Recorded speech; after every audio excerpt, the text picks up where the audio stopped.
I don't think this body should be dictating to any university in the state that they would have to have an Office of Diversity, Equity, and Inclusion. And at the same time, I don't think this body needs to dictate to a university in this state that you may not, under any circumstance, have that type of office. If one university wants to have an Office for Diversity, Equity, and Inclusion, and another university does not want to have that same type of office, allow them to almost compete. If they want to see the students they bring in, the faculty they bring in, and how well they're able to perform in the classroom academically and through research, and then they can learn from one another, find things that work well for them, find things that don't work well for them.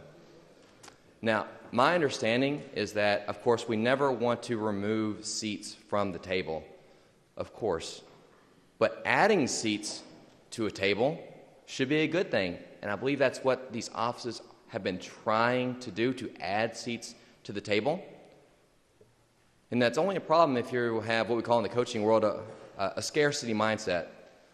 But education is not a scarce resource. We can bring more people into the University of Kentucky. We can bring more people into the University of Louisville and our other universities and regional colleges as well. We do not have to limit those seats. We should be able to invite people in, and that should lift up everyone who is there by those who bring in their own lived experiences. That's part of being American.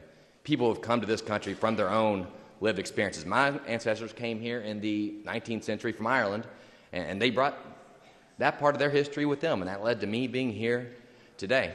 So that's something that I think about. This is one of the reasons I'm going to be voting to uphold that governor's veto.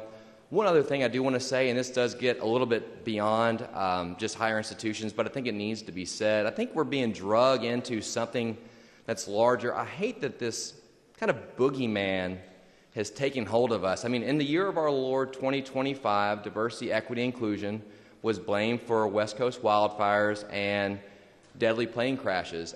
And it's terrible that we're throwing these things around and using these things as false scapegoats for our problems. And I'm worried that we are falling victim to this and using diversity, equity, inclusion as a boogeyman, something to rile up people's base fears and base angers, instead of facing real problems that the Kentuckians sent us here to solve. And for that reason, I'll be voting against this bill. I'll be voting to uphold the governor's veto, and I, of course, would hope some of you would join me in that. Thank you, Mr. Speaker.